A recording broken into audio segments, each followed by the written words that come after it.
Hello बच्चों, स्वागत है आपका हमारे चैनल में। इस वीडियो हम करने वाले हैं कक्षा 8वीं का हिंदी का पेपर। अगर आप हमारे चैनल में नए हो तो चैनल को सब्सक्राइब करके बेल आइकन को प्रेस कर देना। अगर हम वीडियो अपलोड करेंगे फ्यूचर में तो आपको नोटिफिकेशन मिलती रहेगी। तो चलिए वीडियो को हम स्टार्ट कर लेते हैं। तो सबसे पहले हम कर लेते हैं बाग का। तो यहाँ पर आपको बहुविकल्प प्रश्न मिल जाते हैं जो कि 10 मिलेंगे आपको, जो कि एक एक नंबर के होंगे। तो हम स्टार्ट कर लेते हैं पहले नंबर से।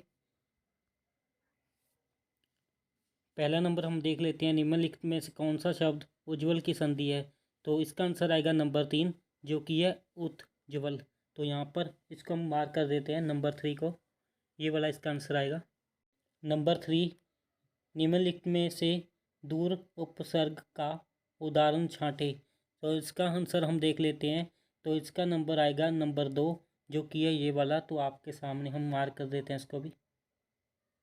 नंबर 4, निम्नलिखित में से निर्भरता शब्द का सही प्रत्यय बताएं। तो इसका आंसर आएगा नंबर 1, जो कि है कथा। नंबर 5, निम्नलिखित में से कौन सा शब्द आकाश का पर्याय है। तो इसका आंसर आएगा नंबर क, जो कि है आसमान। नंबर 6, निम्नलिखित में कौन सा शब्द आग का पर्याय नहीं है। तो इसका आंसर हम देख लेते हैं नंबर 4, जो कि है नैया। 7 नंबर, निम्नलिखित में से संज्ञा शब्द चुने, जिसका आंसर आएगा ग, जो कि हामिद। 8 नंबर, निम्नलिखित में से जातिवाचक संज्ञा शब्द चुने, जिसका आंसर आएगा क, जो कि है जूते। 9 नंबर, निम्नलिखित में से कौन सा शब्द प्रश्नवाचक सर्वनाम है। तो इसका आंसर आएगा क, जो कि है क्यों। 10 नंबर हम देख लेते हैं, 13 साल की लड़की आज़ादी की लड़ाई में कूदी पड़ी। वाक्य में रेखांकित शब्द विशेषण का कौन सा भेद है। तो इसका आंसर आएगा क, जो कि है संज्ञावाचक विशेषण।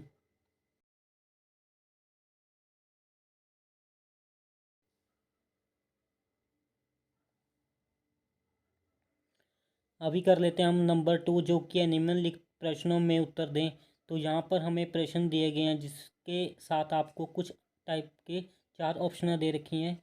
तो वहाँ से हमने सेलेक्ट करना है कौन सी ऑप्शन सही होगी। पहला नंबर क्वेश्चन हम देख लेते हैं, धूल और धुएं से दूषित वातावरण में पैदा होने वाले रोगों की कौन सी सर्वोत्तम दवा है। तो इसका आंसर आएगा नंबर 3, जो कि है ताज़ा स्वच्छ हवा। नंबर 2, नवयुवकों के प्रति कविता किन्हें संबोधित की गई है। तो इसका आंसर आएगा नंबर ग, जो कि ऑप्शन है नवयुवकों को। नंबर 3 हम देख लेते हैं, पंथ की पहचान कविता के अनुसार सफल यात्री राह पर कैसा बढ़ता है। तो इसका आंसर आएगा घ, जो कि विश्वास लेकर बढ़ता है। नंबर 4, नीज के दोहे में कवि ने जंग के रंग की तुलना किस रंग से की है। तो इसका आंसर आएगा इंद्रधनुष के रंग से। तो यहाँ पर पहला प्रश्न है, कटु शब्द का सही अर्थ चुनकर लिखिए। तो इसका आंसर आएगा नंबर 4, जो कि है कड़वा। नंबर 2, अध्याय का सही अर्थ चुनकर लिखें। तो इसका आंसर आएगा उद्देश्य। नंबर 3, नभ का सही अर्थ चुनकर लिखें, जो कि है इसका आंसर आकाश।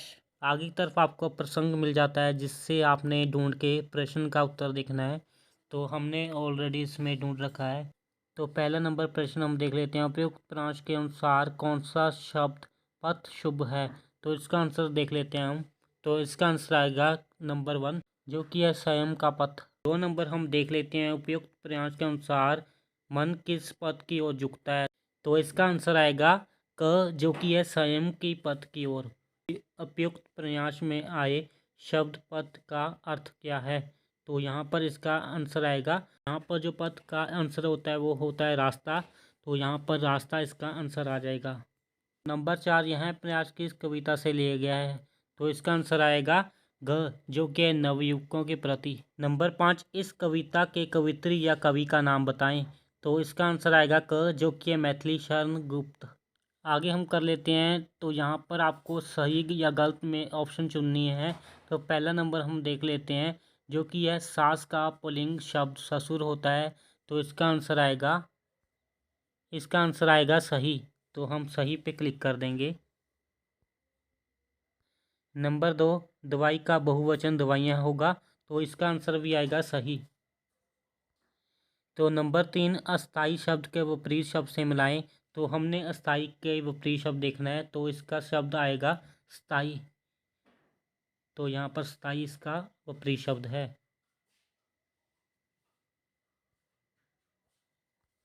नंबर 4 शत्रु शब्द के विपरीत शब्द मित्र होगा, तो इसका आंसर आएगा सही। नंबर 5 कमठ शब्द का भाववाचक संज्ञा होगी कमठता, तो यहाँ पर इसका आंसर भी आएगा सही। और नंबर 6 कर लेते हैं, नीचे शब्द का विशेषण होगा ऊपर, तो इसका आंसर आएगा गलत। देख लेते हैं, मगर शब्द के भिन्न भिन्न अर्थ लिखकर वाक्य में प्रयोग करें। तो आपको मगर का मैं पहले अर्थ बता देता हूँ भिन्न भिन्न, तो आप इसको अपने आप से वाक्य में प्रयोग कर सकते हो, क्योंकि ये बहुत ही आसान है। तो मगर के हम भिन्न भिन्न अर्थ देख लेते हैं। तो यहाँ पर इसको किंतु परंतु लेकिन पर कहा जा सकता है।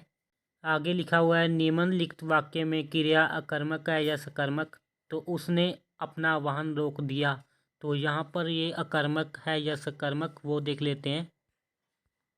तो ये अकर्मक क्रिया है, तो यहाँ पर हम अकर्मक पर टिक लगा देते हैं। आगे है, रिक्त स्थान में अप्रयुक्त योजक शब्द का प्रयोग करें। वहाँ उन्हें सबसे प्यार डैश समानता का व्यवहार मिला, तो इसमें आएगा और। आगे है, योजक शब्द बने, आप कोई ऐसा उपाय बताएं डैश लोग बीमार ना पड़ें, तो इसमें आएगा जिससे। तो आगे है, संबोधक शब्द बने, तो आज्ञा डैश किसी को ऐसा नहीं करना चाहिए, तो इसमें आएगा के बिना, तो यहाँ पर आएगा आज्ञा के बिना किसी को ऐसा नहीं करना चाहिए। विषमयादि बोधक शब्द बने डैश मुझे आपसे यही आशा थी, तो इसमें आएगा शाबाश। अभी हम देख लेते हैं भाग ख, जो कि है कुछ 10 प्रश्न। तो यहाँ पर आपने 10 प्रश्नों के उत्तर देने हैं, जो कि 2 पंक्तियों में देने हैं। ये 10 नंबर के आपको देखने को मिलेंगे, तो आप इनको देख के खुद से कर सकते हो।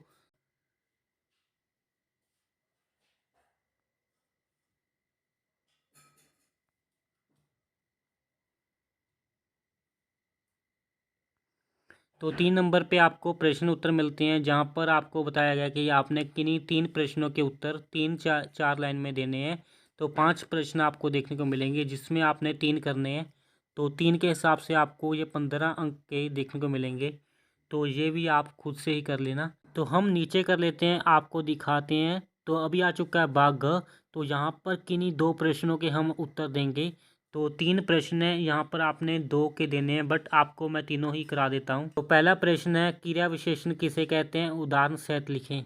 तो अभी इसका आंसर देख लेते हैं। क्रिया विशेषण का आंसर, वह शब्द जो हमें क्रिया की विशेषता के बारे में बताते हैं, वह शब्द क्रिया विशेषण कहलाते हैं।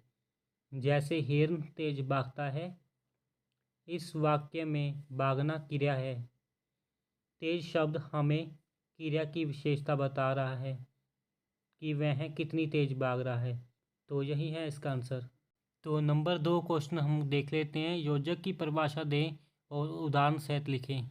तो इसका आंसर हम देख लेते हैं, जो योजक शब्द 2 वाक्यांशों शब्दों या वाक्यों को मिलाने या समानता बताने का काम है, संयोजक शब्द कहलाते हैं। जैसे और, तथा, एवं और आद। उदाहरण, मोहन और सोहन भाई हैं। तीसरा नंबर क्वेश्चन हम देख लेते हैं, स्वरम नाम के कितने भेद हैं, उनके नाम लिखें। तो इसका आंसर कुछ इस तरह से होगा, स्वरनाम मुख्य रूप से 6 प्रकार के होते हैं।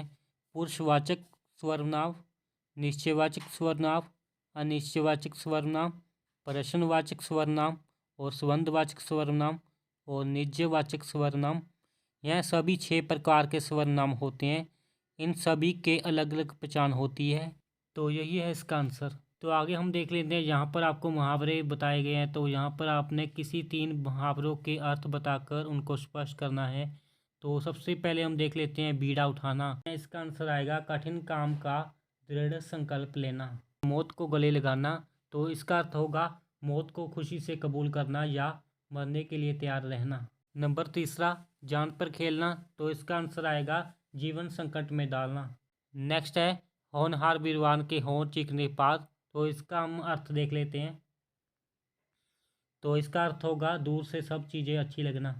आगे है धीरज बंधाना, तो इसका अर्थ होगा सांत्वना देना। टाल मटोल करना, तो इसका आंसर आएगा टालने के लिए बहाना बनाना। तो उससे आगे होगा मन मोह लेना, तो इसका आंसर आएगा खुश कर देना। आगे हम देख लेते हैं भाग ड। तो यहाँ पर आपको एक पत्र लिखना है, तो जो कि आप खुद से कर सकते हो। तो उससे आगे भाग च मिल जाता है, जिसमें आपको 140 शब्दों में निबंध लिखना है, तो वो भी आपको खुद से करना होगा। 8 नंबर पे आपने सुंदर लिखाई के आपको 5 नंबर मिलेंगे। तो बच्चों आज की वीडियो इतनी थी। अगर आपको वीडियो अच्छी लगे तो वीडियो को लाइक करके चैनल को सब्सक्राइब कर देना। तो हम आपको मिलते हैं एक नई वीडियो में।